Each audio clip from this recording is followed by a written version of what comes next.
Nobody's accusing anybody, my father said. Let's just check everyone's bags before we go. All of us. It's only fair. He said it the way you'd offer somebody a second helping.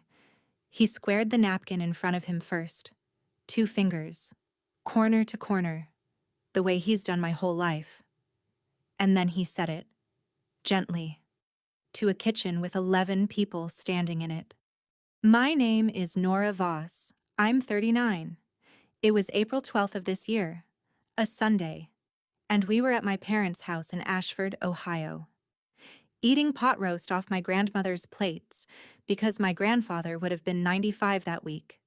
I was the first one to open my bag. Nobody made me. That's the part I need you to sit with. Nobody pointed at me. My mother didn't look up from the sink. My sister kept cutting pie. I just reached down beside my chair, unzipped my purse, and held it open at the level of my chin. Like a woman at an airport.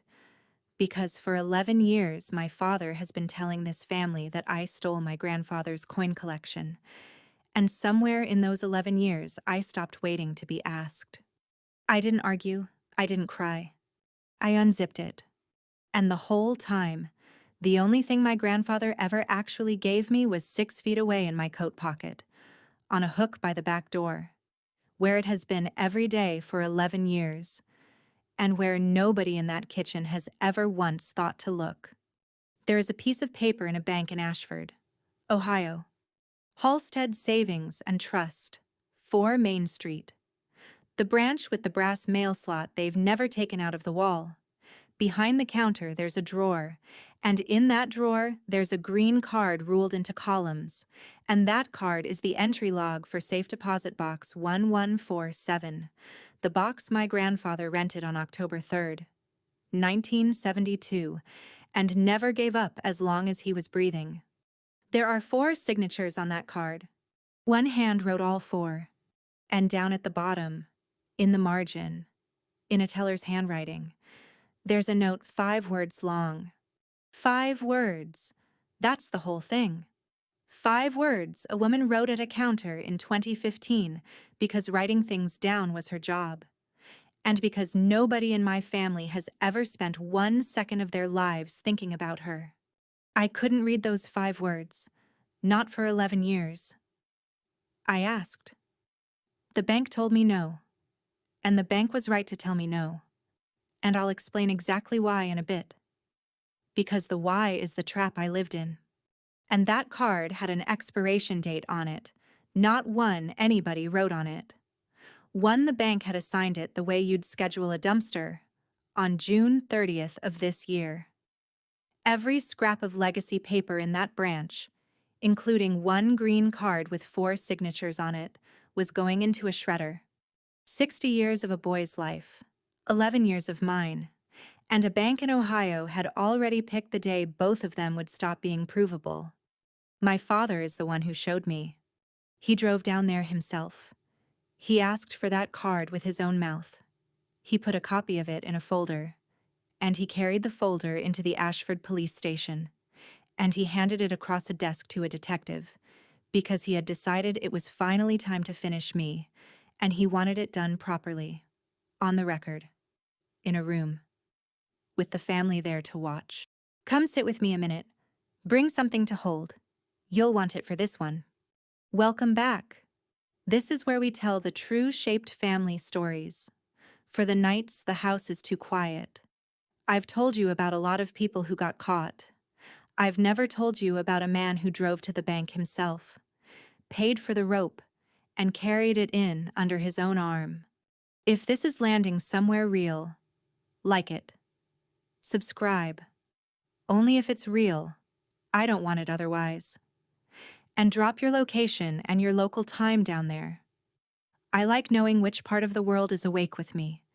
And answer me one thing before we start. Has anybody in your family ever made you prove you weren't something?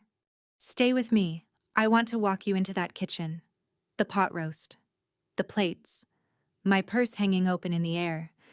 Because everything my father spent 11 years building came apart in a room with 4 chairs in it. And it starts with a ring and a soap dish. So, my purse is open, 11 people are pretending to look at other things. My sister Denise picked up her tote and made a show of it. Because Denise is 44 and has never let a moment go by without helping it along. My husband Dean didn't move, arms crossed, jaw set, deciding whether tonight was the night. I gave him one look. He didn't. My mother, Corinne, 68, married to that man for 46 years, kept her hands in the dishwater and said, to the window, "Wendell, it'll turn up." "I'm sure it will," my father said. "That's why nobody's accusing anybody." Her wedding band. That's what was missing. She takes it off to do dishes. She has since before I was born. It was on the windowsill and then it wasn't. And in the 11 seconds between those two facts, a room full of adults had already decided what to do with their eyes. Denise's daughter found it, 9 years old, in the soap dish, under the sponge, where it goes about half the time. "There it is," she said, and she was delighted. "The way you are at 9. And my father laughed and said, "See? No harm done." No harm done. He meant it. My father is almost never cruel. Hold on to that. It's the whole engine. He genuinely felt no harm had been done. A ring was lost. A ring was found. And the 90 seconds in between, where his daughter held her handbag open in the air like evidence, that wasn't harm. That was Sunday. I work the returns counter at Hollick's Hardware out on Route 9. 9 years. Every day. Strangers hand me a cracked hose fitting and a little strip of paper, and I give them their money back. That's the whole job. I hand cash to people I have never met because they brought me a receipt. Believed by strangers. 400 times a week. On the strength of paper the size of a bookmark. My father had a saying. He said it at tables. He said it at funerals. He said it the way other men say grace. Family doesn't ask family for receipts. He sold insurance for 31 years. He knows exactly what paper is worth in a room. That saying was never a warm thing. It was a fence. Built early. Built high. One board taller every year of my childhood. And I never understood what he was keeping out until I was 39 and standing in a police station. Amos Marsh, born April 9th, 1931, died February 17th, 2015, at 83, in the county hospital, holding my hand and nobody else's, because everybody else had stepped out for coffee. He started at 9 years old, in 1940, with a wheat penny his father pressed into his palm. He kept going for 60 years and quit in 2000 when his eyes went, 60 years in one box. And on a Sunday, in his kitchen, he told me it was coming to me, all of it, because I was the only one who ever showed up when there was nothing in it for me. Nobody heard him say it. There's the entire 11 years in one sentence. The only man who ever chose me did it in an empty room. And my father has spent a decade using that emptiness like a crowbar. So, April 12th. The ring is back on my mother's finger. The pie is cut. And my mother dries her hands and says, "Oh, Nora, there's mail for you." Well, not for you. She had a stack on the counter, held down by a sugar bowl. Junk, mostly. And on top of it, an envelope addressed to Amos Marsh, at my parents' address, because they forwarded his mail there in 2015, and 11 years later the machines still haven't caught on. It was from Halstead Savings and Trust. Let me be honest about my hands. They didn't shake. I wanted them to. There'd have been something almost restful about being a woman whose hands shook. Mine just opened the envelope like a phone bill. It was a notice, the kind of thing nobody reads. Halstead Savings and Trust had been bought by a bank out of Columbus, and the Ashford branch was converting its systems. And, here's the sentence, legacy paper records maintained at the branch, including safe deposit access records predating conversion, will be retained through June 30th, 2026, after which they will be destroyed in accordance with the bank's records retention schedule. June 30th.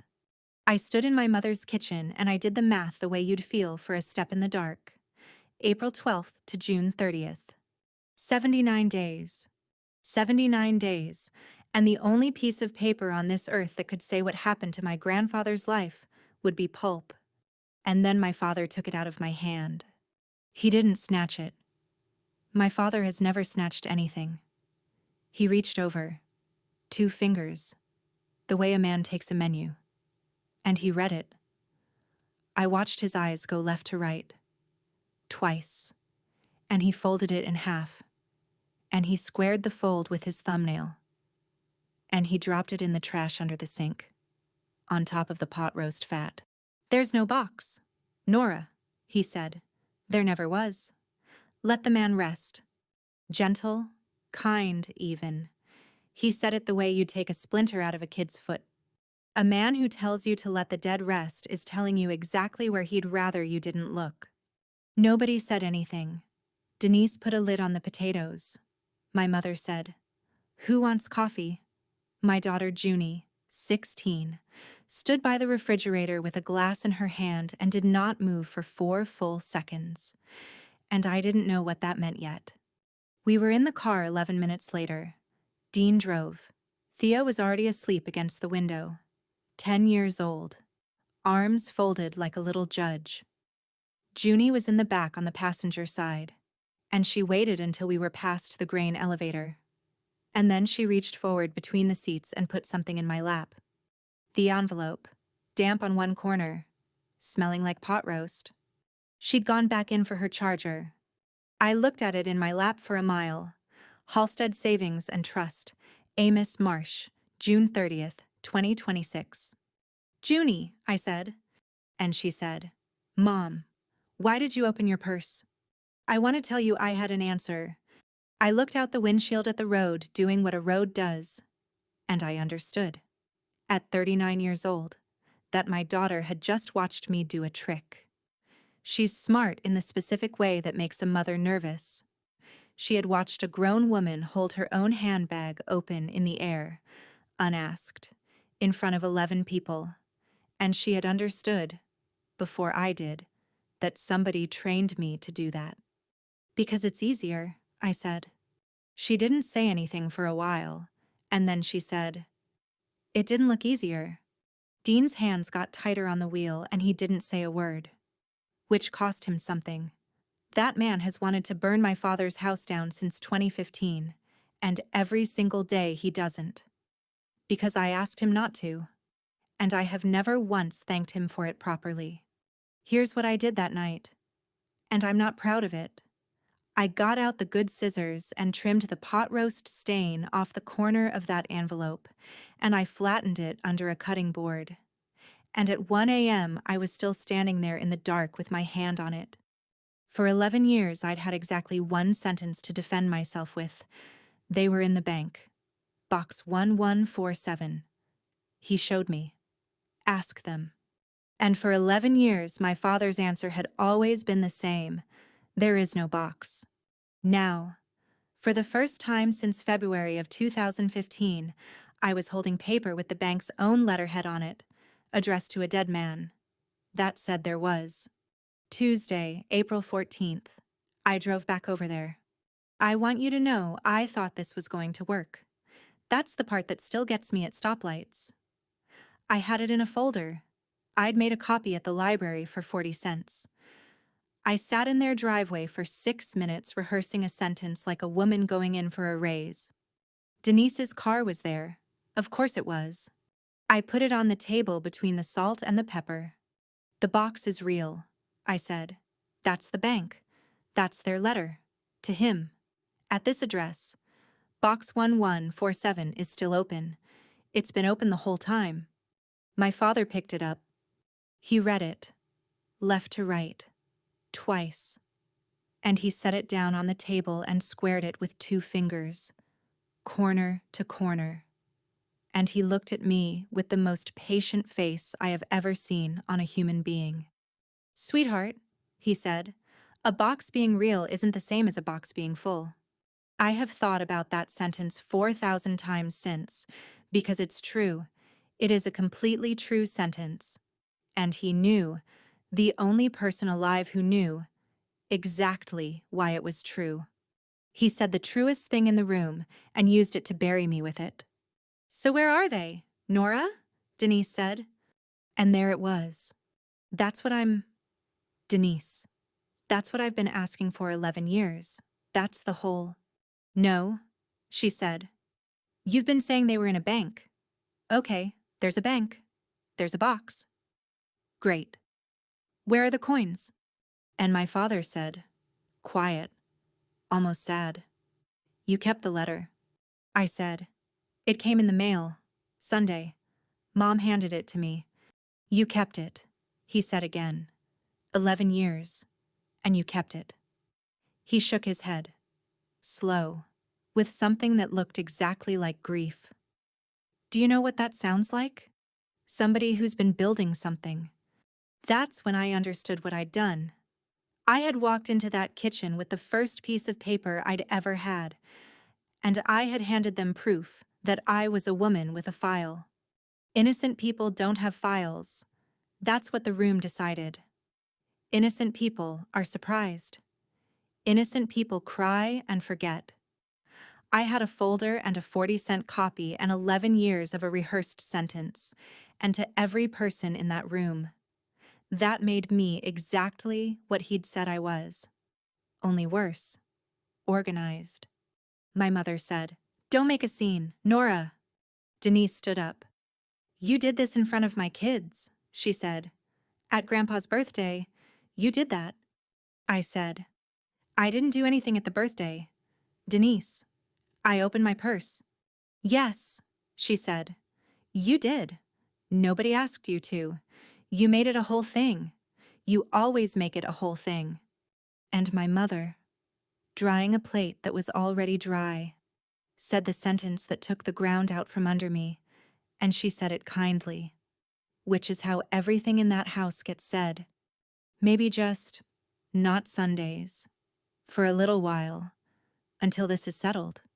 46 Sundays a year, my whole life, that kitchen, that table, and it took her 9 seconds and a dish towel. I looked at my father. He picked up my letter, my 40-cent copy, my one piece of paper, and folded it in half, and in quarters, and he put it in his shirt pocket and buttoned the flap over it. And I let him, 39 years old, watching a man put my only evidence in his pocket like a grocery list. And I said thank you for the pie. I don't know how to explain the sound of my own voice saying that. He'd read it. Is the thing. Left to right. Twice. Glasses down his nose. In my mother's kitchen. The whole sentence about June 30th. And I never thought about that once on the drive home. He walked out of there knowing exactly what I'd handed him. 77 days. And he had 77 days to decide what to do about it. And I never in 1,000 years would have guessed. Monday, April 20th. I took a half day. 71 days. I'd been to Halstead twice before, once in 2015, once in 2016, and gotten nowhere both times. Walking back in at 39 took more out of me than anything my father ever said at a dinner table. The first 2 times I was a young woman who thought the truth was a thing you could go and get. This time I knew better and I went anyway. Small branch. 2 windows. A carpet from another decade. That brass mail slot.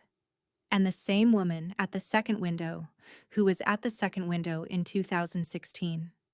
Marlene Ott, 32 years at that counter. 63 or so. Reading glasses on a chain. Cardigan even in April. She listens the way almost nobody does. She stops doing everything else. I said, "Box 1147. And she said, "Mrs. Voss." She remembered my name. I'd been in that building twice, a decade ago. And she remembered my name. And I had to look at the carpet for a second. I said my piece. I had it down to about 40 seconds by then. Amos Marsh. My grandfather. Box 1147. He promised it to me. It's been 11 years. My father says the box doesn't exist. I have a letter from you people that says it does. I'm not asking you to give me anything. I'm asking you to tell me whether a card exists. Marlene took her glasses off. She folded them. She set them on the counter. And she put both hands flat on either side of them. And she said, I can't tell you who leased that box. I know. I can't tell you who is on the signature card. I know. I can't tell you who has opened it, or when, or how many times. Mrs. Ott. And she said, very evenly, looking right at me, and I can't tell you that I was standing right there. I don't know how long I stood there, long enough for the man behind me to shift his weight. She put her glasses back on, and she said, in her regular voice, the voice you'd use about a hold on a check. If a police officer ever asks me a question, I'll answer it, under oath. I'll answer anything anybody wants. That's the only way I'm allowed to. Do you understand me? I said, yes. I'm sorry, she said. And then, because it was the only other true thing she had, everything from before conversion goes in the bin on the 30th, including me. 32 years. Now, I want to walk you through the next 90 seconds carefully, because I did not understand what I was looking at, and you're going to understand it before I did. That's on purpose. I want you to feel what it's like to be handed the answer and not be able to read it. I didn't leave. I couldn't make my legs do it. I went to the little standing desk where they keep the deposit slips and the chained pens. And I picked up a slip and started filling it out. For no account. For no money. Because I was 39 years old and I had nowhere to be, and I couldn't walk out of that building yet. And the door chimed. And my father walked in. He didn't see me. I was behind the pillar with the brochures on it, 18 feet away. And Wendell Marsh has never scanned a room in his life because it has never once occurred to him that a room might contain something he didn't put there. He went to Marlene's window. He had his checkbook, which he carries the way other men carry a phone. He said, and I could hear him, that branch is the size of a living room. Afternoon. I'd like to close out a box. 1147, Amos Marsh. I'm the executor of the estate. It should have been done years ago. Easy, pleasant, a man tidying up. And Marlene said, of course, Mr. Marsh. And then she said this. I'll need to pull the entry log and do an inventory of what was removed. And I'll need your signature releasing the estate's interest. Nothing happened. I mean that literally. For about 4 seconds. Nothing in that building happened. My father stood at that window with his checkbook in his hand and the light coming through the front glass and his back to me. And he did not move at all. Then he said, And then he said, you know what? Never mind. I'll come back. And he left. He walked out of a bank he had driven to on purpose. On a Monday, having taken the trouble to get in the car. Without doing the thing he came to do. He didn't argue. He didn't ask a single question. Marlene said the word log, and my father went and got in his truck. And I stood behind a brochure rack with a deposit slip in my hand. And do you know what I thought? I thought, he changed his mind. I thought my father was a busy man who remembered an appointment. You already know. You've known for about a minute. And I lived it. And I stood 18 feet away. And I didn't know for 52 more days. He didn't want that box closed. He never wanted that box closed. He'd been paying rent on an empty box for 11 years. An empty box. In a dead man's name. In a town he lives in. For the same reason a man doesn't dig up his own yard. Closing it meant a log. Closing it meant an inventory. Closing it meant signing a line under all the other times he'd signed a line. He'd rather pay forever than sign once. That night, my daughter told me something that took the floor out. It was late. I couldn't sleep. And I'd given up on pretending. And I was standing at the counter eating cold macaroni out of the pan. which is a thing I do, about which I have no defense. And Junie came down for water. 16. Barefoot. Hair up in that thing they do. She got her water, and then she didn't go back up. She stood at the end of the counter, and she turned the glass around a few times. And then she said, "Mom, Grandpa used to say something to me when I was little. Do you remember?" I said no. And my daughter looked at the counter and said it in a little voice. A 6-year-old's voice, coming out of a 16-year-old, in my kitchen, at midnight. "Keep an eye on Mommy's hands, sweetheart, that's all. Just her hands." I didn't say anything. "He'd do it like a game," she said. "Like a spy thing. He'd do the..." She did it. She put her finger next to her eye and then pointed it out at the room, and she was almost smiling, and then she wasn't. "He did it at Easter. He did it at my birthday. He did it at the zoo. Mom, we went to the zoo." She was 6. She was 6 years old, and she was at a zoo with her grandfather, and he was teaching her. "I thought it was a game," she said. And then, quieter. "When did I stop thinking it was a game?" And I couldn't answer that either. That's 2. Here's what I need you to understand about that man. My father never said the word thief. Not once. Not in 11 years. You could not find a single person in Ashford, Ohio, who could swear they heard Wendell Marsh call his daughter a thief.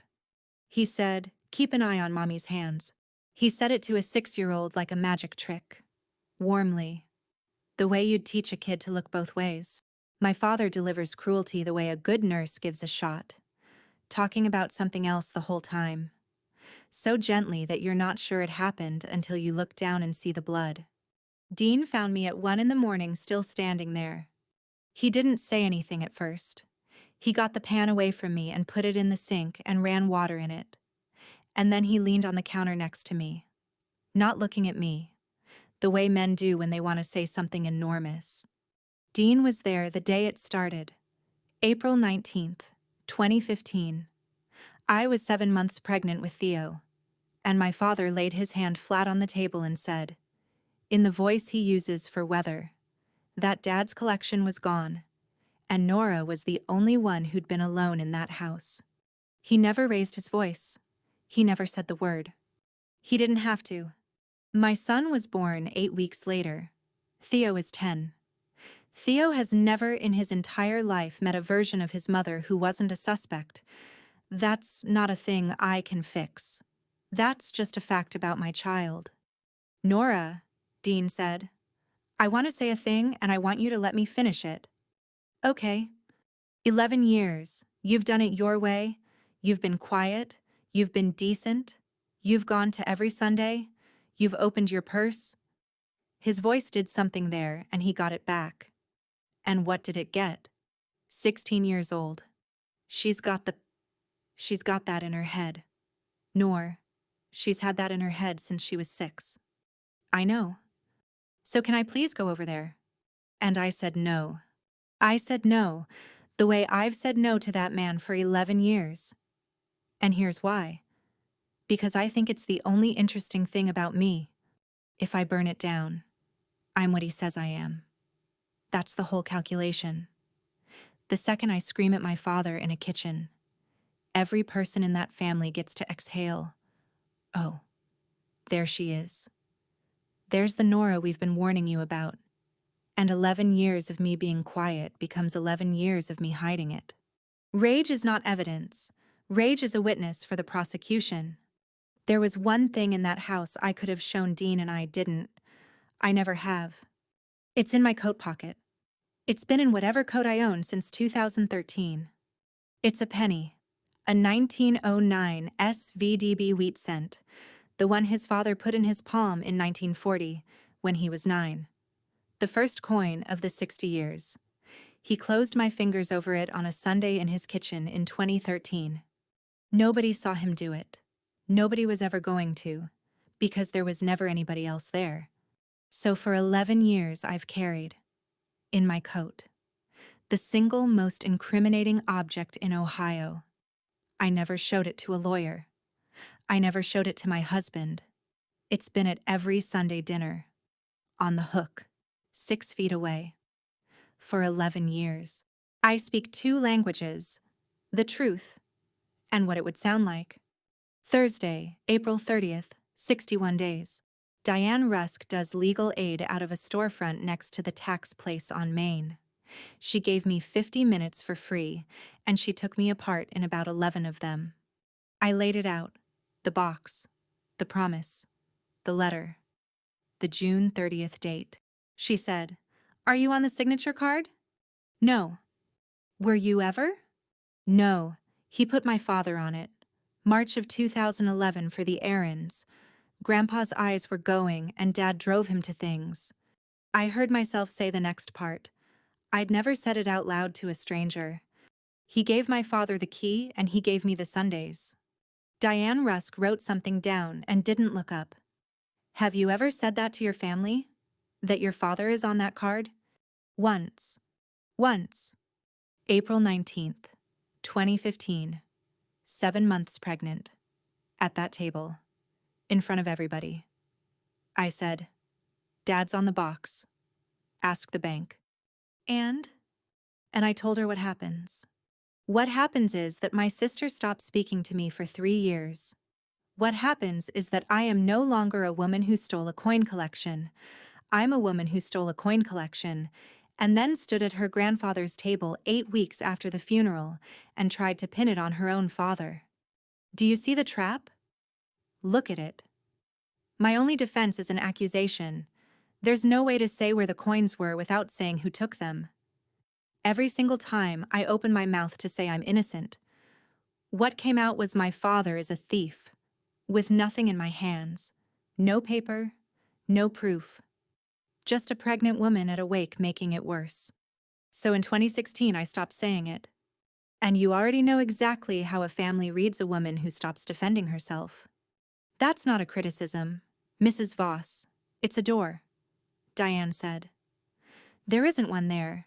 You have no legal interest in that box, not the lessee, not a signatory, not a deputy. To Halstead, you're a member of the public who's curious about somebody's mail. I said, then subpoena it. A subpoena comes out of a case, she said. There's no case. Sue your father. For what? Exactly? For saying something 11 years ago? That'd be defamation. A 1-year statute in Ohio. It ran out in 2016. Then the estate. He was the executor. She stopped writing for that one. Say that again. My father, he was Grandpa's executor. Diane Rusk put her pen down and looked at me with an expression I've only seen a few times in my life. And I hated it. Because it was pity from a professional. Mrs. Voss? She said. Then he's the only living human being who can walk into that bank and ask them for anything. Executor of the estate of the lessee. He's got standing. You've got none. So there's no door. There's a door, she said. You just can't be the one to open it. I sat in my car outside the tax place for a long time. There was one key to the room I'd been screaming in. There has only ever been one key. And it was in the pocket of the man who put me in the room. Being innocent is not a document. That was my whole education. 61 days, and I drove home and made dinner and asked my son about his day. Because that's what you do. And I'd run out of ideas. People tell these stories like they had a plan. I didn't have a plan. On April 30th of this year, I quit. 42 days later, I was sitting in a police station being read the answer. On Saturday, May 9th. My father took my daughter to lunch. He called the house phone, because he knows I'll answer it. And he was warm. And he asked if he could take Junie to the diner by the highway. And I stood in my kitchen with the receiver against my ear and could not think of one reason to say no that wouldn't prove his case. Say no, and you're a woman keeping a girl from her grandfather. Say yes, and you hand her over. I said yes. Then I went and stood in her doorway and said, "You don't have to go." And Junie was putting on her shoes, and she didn't look up. And she said, "Mom, somebody in this family has to actually ask him something." Hold on to that sentence. Put it somewhere you can find it later. Because I heard a 16-year-old being 16, and I said, just be nice, and went and folded towels for 2 hours like a woman with any idea what's happening in her own life. She was gone 2 hours and 40 minutes. She came in the back door and she didn't take her shoes off, and she stood in the kitchen with her keys still in her hand. Was it okay? I said. Yeah. Junie. And she looked at me, my kid, 16, who has never been able to lie to me. Not once. Not about anything. And she said, Mom, did you ever have a coin of his? The refrigerator was running. I remember that. I remember the refrigerator. 11 years of being asked questions like that. I've gotten so good at it. There's a whole beautiful sentence I could have said. Sweetheart. We sat with those albums 100 times, and I'm sure your grandfather has twisted. It was in my coat, on the hook, 8 feet from where she was standing. And I said, yes, one word, because it was the true one, and because I promised myself in 2016 that whatever else this cost me, my children were never going to catch me managing them. Junie stood there for about 3 seconds. Then she said, okay, and she went upstairs, and she shut her door. Not hard. That's what I couldn't stand. She shut it soft. He didn't have to say a word against me. He just had to ask a 16-year-old girl a question she'd bring home in her mouth like a stone. Sunday, May 17th, my mother called and said I was welcome at dinner. 5 weeks. 5 weeks off the Sunday table. And she said it like she was offering me a ride. Your father wants everybody there. He says we're going to settle this. I went. Of course I went. I'd have gone if it was on fire. 44 days. They were all there. Denise, her husband, the kids. My mother had made the ham. Dean sat with his hand on my knee under the table like a man holding a door shut. Junie wouldn't sit next to me. Theo didn't notice anything. Because he's 10 and the dog was under the table. My father waited until the plates were down. He is a man of enormous patience. He waited until everybody had food in front of them and nobody could leave. Then he squared his napkin. 2 fingers, corner to corner. I want to say something, he said. And I want to say it in front of everybody, because Nora has been carrying something for a long time, and I don't think it's good for her. I stopped breathing. I want to be accurate. My body stopped. On Tuesday, I'm driving down to Halstead, he said, and I'm going to have them pull the record on that box. Every time it was opened, every date, every name on it.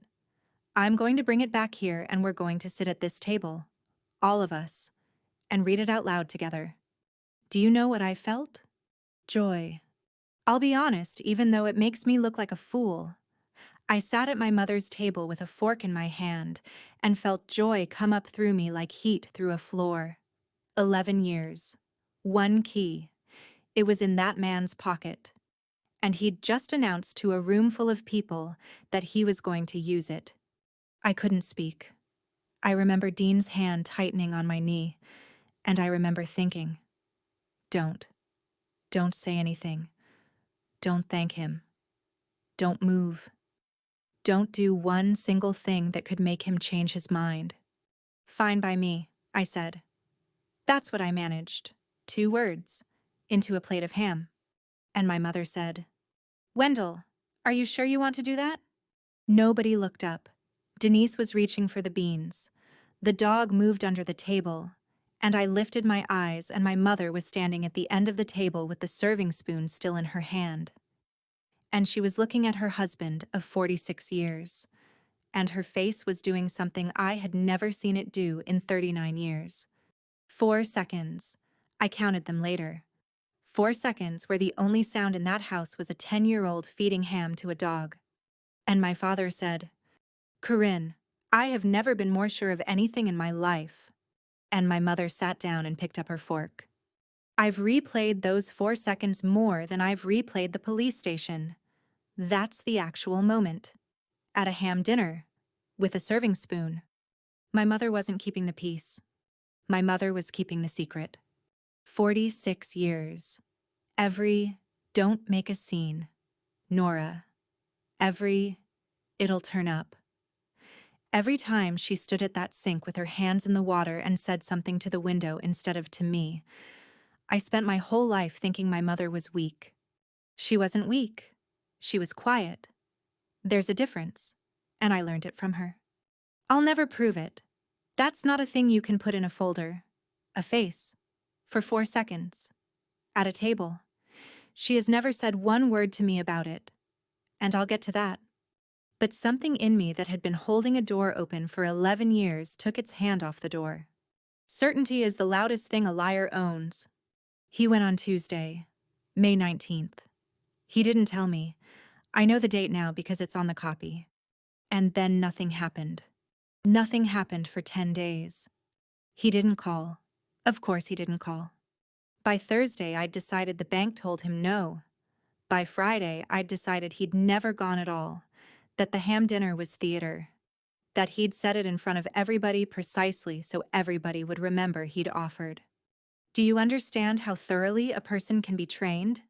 My father announced he was going to get the one document that could clear me, and by day 5, my working theory was that he'd lied about going, because that was the kindest explanation I had left.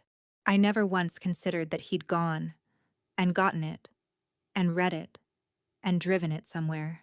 Friday, May 29th, 4:12 in the afternoon. I was on the floor of the seasonal aisle at Hollick's cutting open a pallet of mulch. Mrs. Voss, this is Detective Nell Grady, Ashford PD. You know that feeling.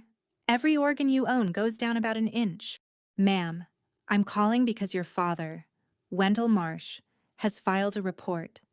He's alleging the theft of a coin collection from the estate of Amos Marsh, valued at $61,000. He's named you. I was sitting on a pallet of mulch in a red vest. I said, he went to the bank. There was a pause, and Detective Grady said, Ma'am, he brought me a document. And that's when it happened. Right there. On the floor. In the seasonal aisle. He brought her a document. He went. He got it. And then he took it to the police. For 10 days I'd been hoping he'd gone. And he'd gone. And the very next thing he did was drive it to a police station and put my name under it. Which meant it said what he said it said. A man goes and gets the record. Reads it. And immediately uses it against you. There's only one thing that can mean. It means the record is a wall with my name on it. I sat on a pallet in a red vest, and every single explanation I could build ended with me being a woman who has been lying to herself since 2015. And this is the only part of it I'm ashamed of. For 13 days, I believed him. Not that I took them. I never believed that. But I believed the paper was going to say I was wrong about the box. And if I was wrong about the box, then I'd spent 11 years accusing my father of something he didn't do. And my sister was right. And my mother's face at that table was just a woman worried about her husband's blood pressure. And I was exactly what they'd all been so patient about. One thing before we go into that room. And then I'll let it go. If you've ever been the one who had to prove it, whose word wasn't enough, at a table, in a family, in the house you grew up in, then you already know the worst part isn't being disbelieved. The worst part is the day you start checking your own memory for cracks. Because they got in. That's what it means.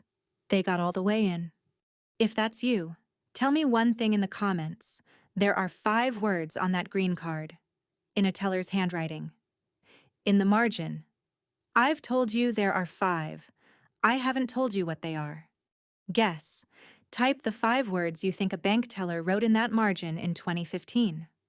I'm going to pin the first person who gets it. And next time we're together, I'm going to read some of you back to yourselves. Because you people are frighteningly good at this. The interview was set for Thursday, June 11th, at 10 in the morning, Ashford Police Department, Room 2, voluntary. That's the word she used. You are not under arrest. Ma'am, this is voluntary. 13 days. Diane Russ called me back on her own time and said, "Do not walk into that building without me." She said it twice. "Mrs. Voss, I do this for a living, and I am telling you." Dean said he was coming. Not asked. Said. And Junie came and stood in my doorway on the Wednesday night. And she said, "I'm coming with you." And I said no, to all three of them. "Here's why, and then we'll go." For 11 years, the thing they've said about me, the actual thing, under all of it, is that my hands need watching. That's the whole accusation. From the 6-year-old at the zoo to the purse in the kitchen. My hands. And I had one thing left in the world. And it was this. I could walk into that room with nothing in them. No lawyer, no husband, no folder, no angle, nobody to hand me anything. Empty hands. That's all I had left, and I wasn't going to spend it. The night before, Theo came down at 9:30 for water he didn't want. He's 10. He stood there in the shorts he's had since he was 8, and he said, "Mom, are you going to jail?" I said no. And he said, "How do you know?" And I looked at my son, who was born 8 weeks after all of this started, who has never once met a version of me that wasn't a suspect, who has an entire family who taught his sister a game about my hands before he could walk. And I told my child the truth. I said, "I don't." Thursday, June 11th, 10 in the morning. The Ashford Police Department shares a building with the Water Department. Which is the most Ashford fact there is. You go in the same door people use to argue about their bill. There are 11 chairs in that lobby. My family was using 6 of them. My father in a sport coat. A sport coat. On a Thursday, at the Water Department. My mother beside him, purse on her knees, both hands on the clasp. Denise on the end, and Denise's husband, and I don't know who the other 2 were. Cousins. He'd made calls. 11 years telling this story, and he wanted a room for the last night of it. Nobody said my name. I walked past 6 people I've known my entire life, close enough to touch, and not one of them said my name. And my father looked up at me with such enormous, gentle sadness that, understand this, if you'd been a stranger in that lobby, you'd have felt sorry for him. You would have. That's the trick. He looks like a man doing something that's killing him. Detective Nell Grady is in her 50s, built like a person who has carried things, gray at the roots because there hasn't been time. She came out, said, "Mrs. Voss?" Nell Grady shook my hand and took me down a hall to room 2. Room 2 is 9 feet by 10, a laminate table, 4 chairs, a black dome in the ceiling corner, and a clock above the door that's 4 minutes fast, and has been for years. I'd bet anything on it. She had a folder on the table. I want to be very clear about that folder, because it is the whole story, Manila, with a rubber band around it, the wide flat kind. It was not a police folder. It was a folder out of a house, out of a desk in a den on Bellwood Street where I learned to walk. He'd brought it in himself. He'd put a rubber band on it. "Mrs. Voss, this is voluntary," she said. "You can leave whenever you want. You're not under arrest."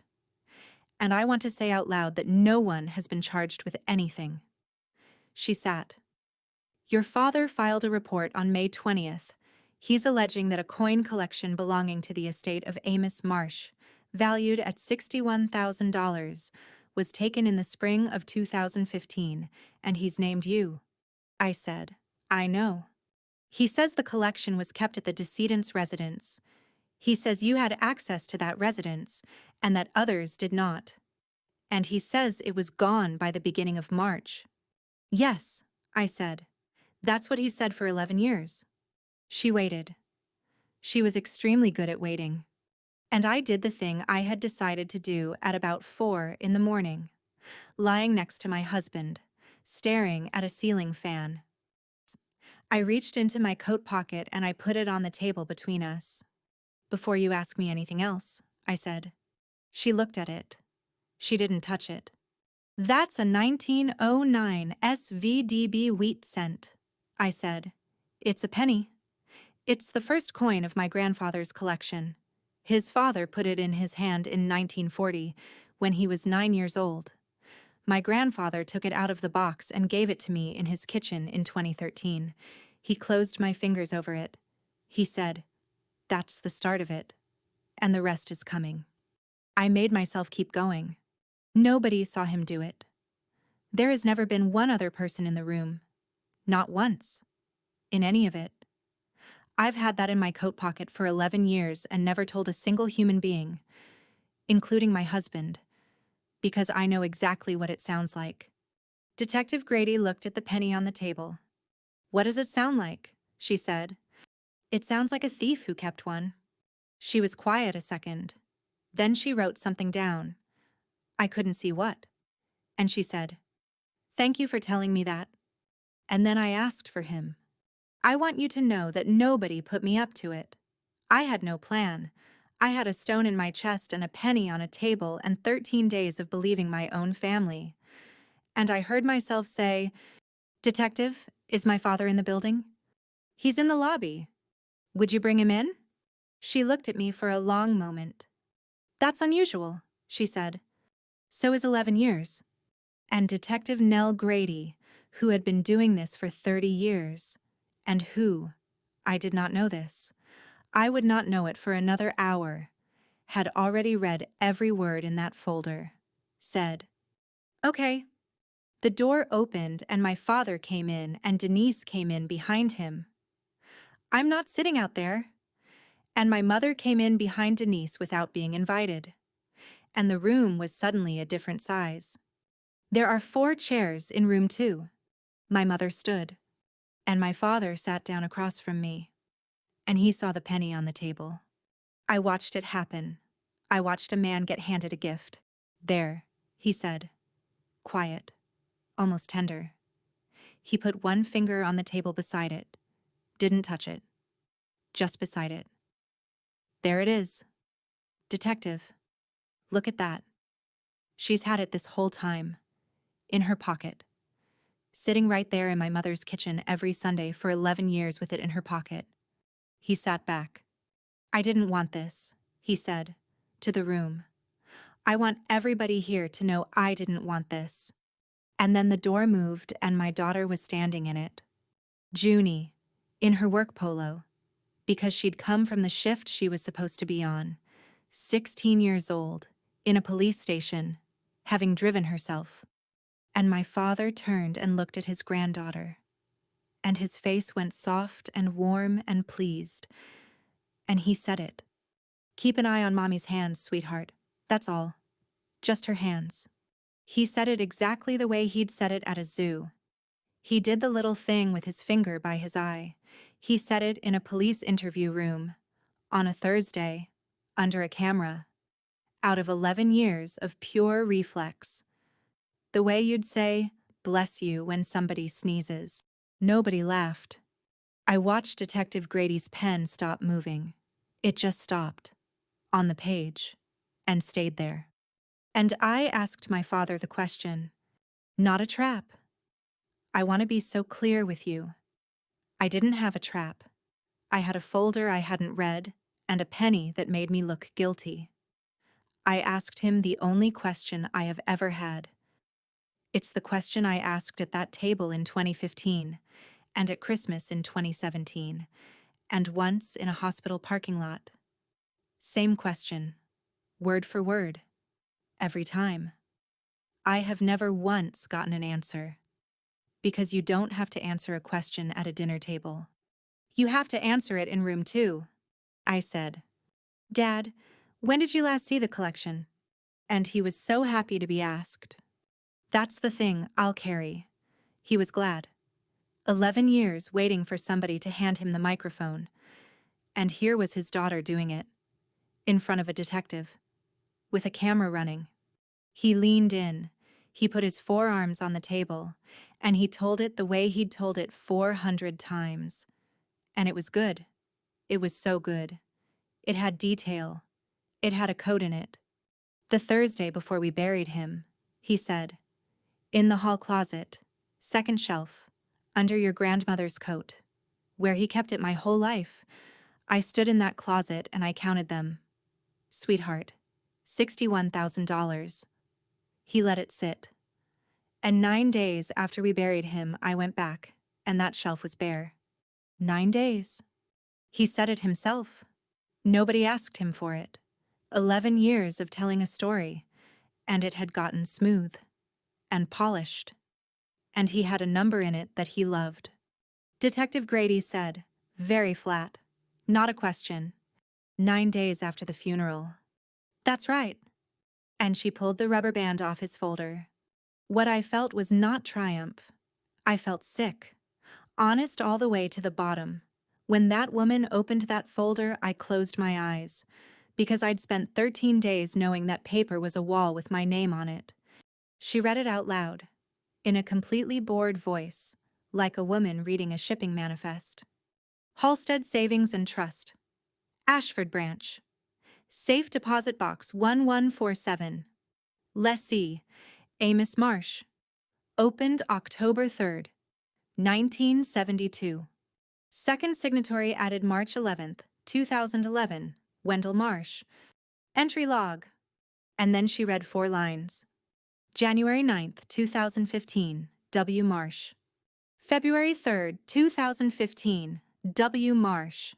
February 24th, 2015, W. Marsh. March 2nd, 2015, W. Marsh. She stopped. Mr. Marsh, she said, March 2nd, 2015, is 9 days after the funeral. And then she said, there's a note in the margin here. Teller's hand. Initialed M period O period. And she read 5 words. Customer removed contents, declined receipt. Somewhere down the hall, a printer started up, ran 4 pages, and stopped. That's what I remember. A printer. Mrs. Voss, Detective Grady said. And she turned the card around on the table so it was facing me, and she put 1 finger on the left-hand column. Your name does not appear on this signature card. Your name does not appear in this entry log. Not once. In 54 years. I looked at it. 4 signatures. 1 hand, sloped left. The W like a bird. The same signature that's on the inside cover of every book I owned as a child. The same signature that's on my report cards.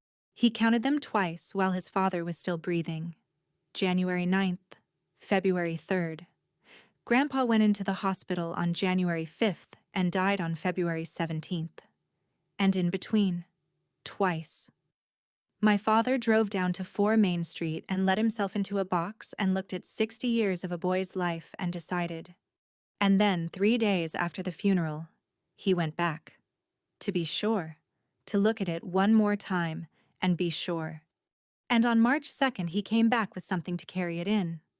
Do you understand why he said 9 days? He didn't pick it. He reached for it. It was the truest thing he had. The one detail he never had to invent. The one day in the whole story he could actually see. 11 years of lying. And he built the whole thing on the only day he could remember clearly, because that's the day he was there. My sister made a sound. I'd never heard Denise make a sound like that. The color went out of my sister's face the way water leaves a sink, all at once and from the bottom. And she said, Dad, that's a clerical error, my father said. He said it fast.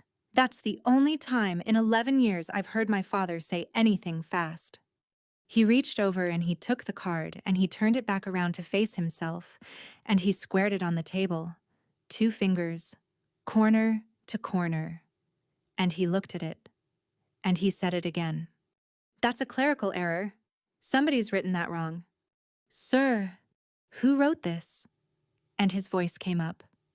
The first time, the very first time, in my entire life. I heard my father's voice come up. Who writes this? A teller? A girl at a window? A girl at a window. Marlene Ott, 63 years old, 32 years at that counter. She stood 4 feet from my father on May 19th and made him 2 copies of the thing that was going to end him, and he never once looked at her face. Because he has never in his life looked at a woman doing a job. And it did not occur to him, it has never occurred to that man for 1 second, that furniture takes notes. 2 women he never looked at. That's who did it. Me, holding my purse open in the air. And a woman in a cardigan with her glasses on a chain. 11 years, my father said. He turned to the room. He had the card in his hand. 11 years I have carried this family. I kept this out of the police. I kept it out of the papers. I protected her. I protected her children. And this is what... And Detective Grady said quietly, "Sir, you called us." "Nothing." He turned to my sister, Denise. Denise didn't say anything. My sister, 44 years old, who did not speak to me for 3 years, who taught her own kids a game about my hands. Denise was looking at our father's hands. "Denise, tell her." She didn't. "Corinne." And my mother, standing against the wall by the door because there were only 4 chairs, holding her purse with both hands on the clasp, said nothing at all. She didn't look at the floor. That's what I want you to know. She looked right at him. 46 years. And she looked right at her husband and let the silence sit on him. And I understood that she had asked him at a ham dinner if he was sure. And he'd said yes.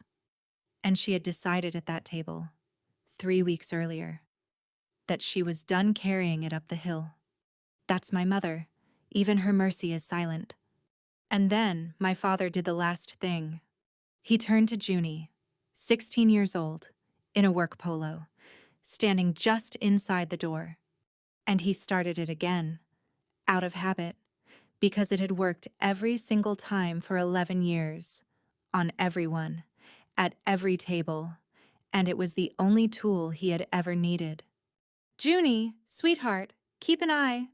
He didn't finish it, because my daughter walked around the end of that table, past her grandfather, and stood behind my chair, and put both hands on my shoulders. That's all. She didn't say one word. She's 16. She put her hands on her mother's shoulders in a room with a camera in it. And my father's sentence died in his mouth halfway through, and he never got to the end of it. And he has not gotten to the end of it since. For 11 years, that man taught a child to watch my hands. Nobody in that room was looking at my hands anymore. They were looking at his, and he was holding the card, and it had his name on it 4 times, and he could not put it down, and he could not let go of it. And his thumb was moving on the corner of it like he was trying to square something that was already square. I did not raise my voice. I have been quiet for 11 years. I had a lot of practice. I didn't say one word. Actually, not one. From the moment I asked him when he last saw it. I just sat there with my daughter's hands on my shoulders and let the room do it. Detective Grady let it go on a while. She's good at waiting. I told you that. And then she said the last thing anybody said in room 2. "Mr. Marsh, did you read it? Before you gave it to me, did you read it?" And my father, $61,000. 31 years selling insurance. A man who knows to the dollar what a piece of paper is worth in a room, did not answer. He didn't have to. I already knew. So did everybody. Why would he read it? He was there. I stood up. I picked my grandfather's penny up off that table and I put it back in my coat pocket. And I said, "Thank you, detective." And I walked out of room 2, and I was the first one out of that room. And I have thought about that more than almost anything else.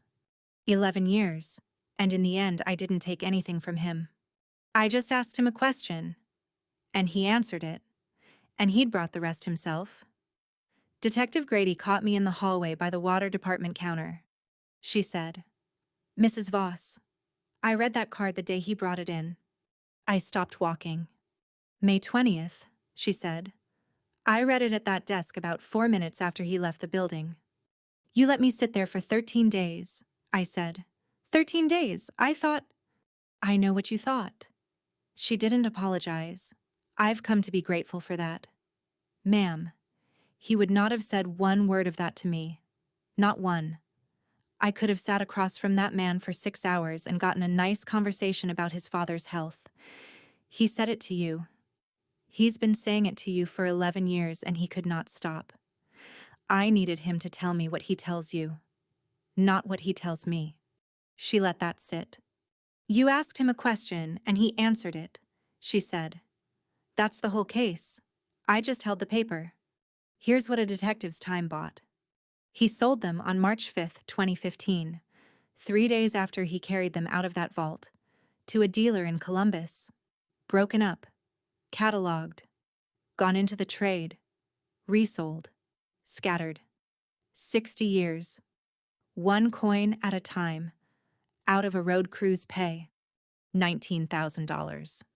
He told this family for 11 years that I stole $61,000 from a dead man, and he knew the real number, because he was the one who carried it to a counter and let a stranger tell him what a boy's whole life was worth. 61,000 in the story, 19,000 in his hand. He kept the bigger number because the bigger number was the one that made me a monster. Detective Grady asked if I wanted to know what he spent it on. I said no. Some doors you get to leave shut. At 39, I've finally learned the difference between a door I can't open and a door I decline to. And here's the part you're not going to like. And I'm not going to dress it up. Because I promised you a long time ago I'd never do that. Nothing is going to happen to my father about the coins. Nothing. The theft was 2015. Ohio gives you 6 years on that. It ran out in 2021. Detective Grady put it about as gently as a person can. "Ma'am, I cannot touch 2015. 11 years of watching my hands." And he outran it. He didn't outsmart it. He just waited. And it expired. The way a yogurt expires. The statute of limitations is just the law agreeing to forget on schedule. So I said, "So he wins." And Detective Nell Grady said, "He filed a false report on May 20th. That I can touch." They charged him on June 24th. Falsification. A first-degree misdemeanor in this state. He was arraigned on July 2nd and he pleaded not guilty, which I could have told them he would, because that man has never in his life signed for anything he was ashamed of. There's a date in September. I'm not going. 60 years of a boy's life and 11 years of mine. And the only crime my father can be charged with is the one he committed trying to convict me. He was safe. Completely. Permanently safe. He'd have died safe in that house on Bellwood Street with my mother bringing him coffee. And he couldn't leave it alone. He wanted a verdict. Dean was in the parking lot. He'd been there the whole 2 hours. He never came in. I asked him not to. And he didn't. He sat in a truck outside a police station while his wife was inside being accused of a felony, because she asked him to. 11 years he wanted to burn my father's house down, and the thing he actually did for me was sit in a truck. My mother came out and found me by the car. She said, "I didn't know." And I said, "Mom, you asked him if he was sure." And my mother stood in a parking lot in June and looked at me and did not say one word. That's the closest thing to a confession I'm ever going to get.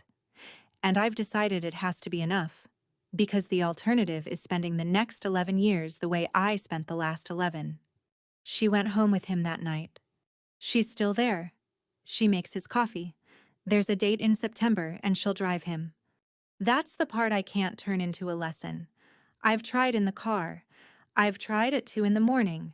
Sometimes the person doesn't come out with you.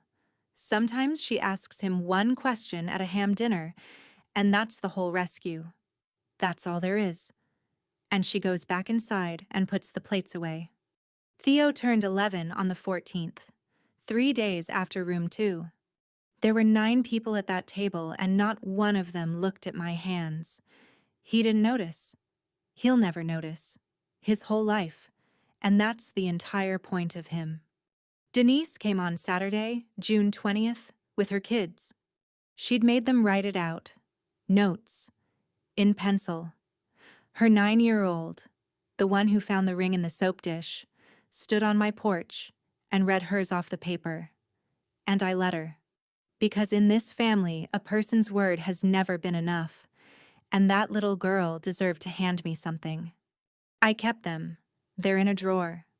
Then Denise stood there with her car keys in her hand and asked me to forgive her. And I said, not yet. Not never. I've been on the other side of never, and it's not a place I'm willing to build. I said not yet. She can drive over as many Saturdays as she wants. The door's not locked.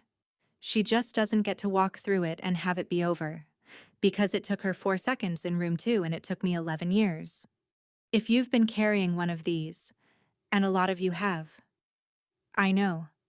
I read what you send me. I want to say this one thing and then let it go. You do not owe anybody a fast forgiveness. Not yet is a complete sentence. Not yet is a door with your hand still on it. Monday, June 29th, one day before the 30th. I took Junie with me. She'd been strange for 7 weeks. Since the diner. Since the polo shirt in the doorway. And on Route 9 with the windows down, she finally cracked open. Sideways. The way it comes out at 16. Mom, I did it. Did what? At the diner. With Grandpa. She had her feet on the dash and she wouldn't look at me. He was doing the whole thing. The sad thing. And I asked him why he wouldn't just call the bank. I said, if you're so sure, call the bank. The road did what a road does. He got so weird. Mom. And then, 3 weeks later, a detective called you and I thought, and my daughter's voice went all the way down to 6 years old. I thought I made it happen. I pulled into the lot at 4 Main Street and put it in park, and I turned my whole body around to face my kid. I said, Junie, look at me. I said, you did make it happen. And I watched her face start to come apart. And I got there before it did. Sweetheart, 11 years. 11 years. And there was exactly one person on this earth who could open that box. And everybody in that family had 11 years to ask him one question. And nobody did. Not your grandmother. Not your aunt. Not me. I stopped in 2016. I was scared of him. And a 16-year-old sat down in a diner and asked him. She said, but I was on his side. I know, I said. That's why it worked. Marlene Ott was at the second window on her last day of 32 years. I asked her. I couldn't not. He came in on the 19th, she said.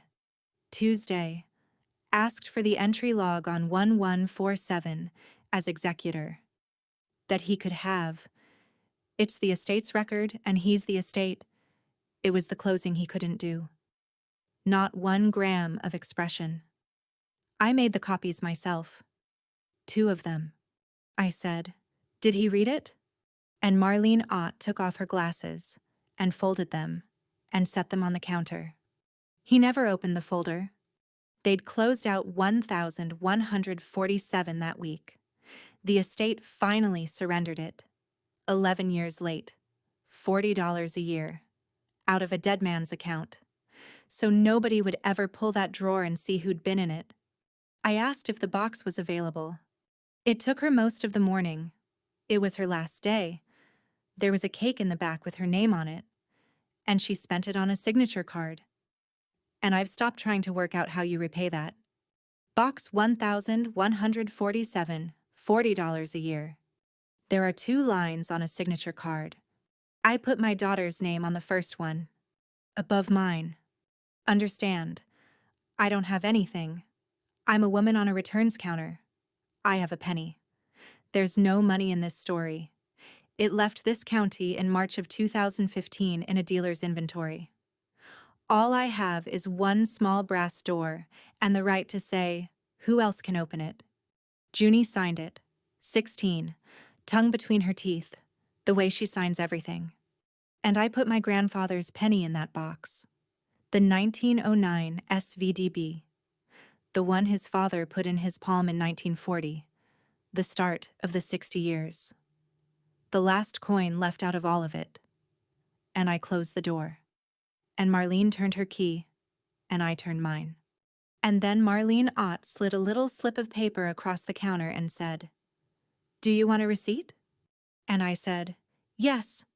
My father used to say family doesn't ask family for receipts. He was right. He was right the whole time, and nobody knew what he was telling us. Family doesn't ask. Family declines them.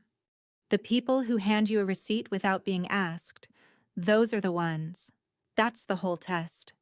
And it took me 39 years. A woman in a cardigan who has no reason on this earth to care what happens to me. A 16-year-old in a work polo who walked around a table. A man who sat in a truck for 2 hours because I asked him to. Blood got me 11 years of being watched. The receipt came from strangers. There's no foundation at the end of this. I've heard how these stories usually end, and I don't have $61,000 to name anything after anybody. I've got what he actually gave me. There's a man at Ashford Manor named Gil who doesn't get visitors. I sit with him Sundays now. He talks about a boat he had in the 70s. The same boat. Every week. And I have gotten to know that boat very well. My grandfather gave my father the key and he gave me the Sundays. I used to think that was the tragedy of my life. If this got somewhere real in you tonight, share it with the one person you thought about while I was talking.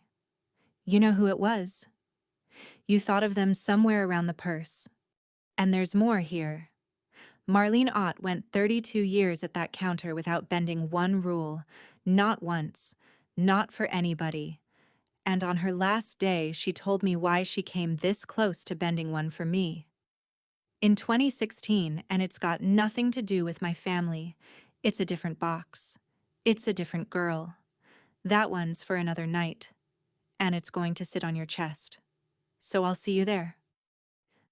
I keep the key on the ring with my car key. It's small and it's brass and it's stamped 1147, and it rides against my hip all day at Holics while I hand strangers their money back. There's another one exactly like it in a 16-year-old's backpack, next to a school ID. 60 years of a boy's life went out of that box in a canvas bag on a Monday in 2015, and I can't get it back. I've made my peace with about 90% of that. But there's one coin in there tonight, behind a brass door, in a drawer, in a bank on Main Street. And there are 2 names on the card, and mine is the second one.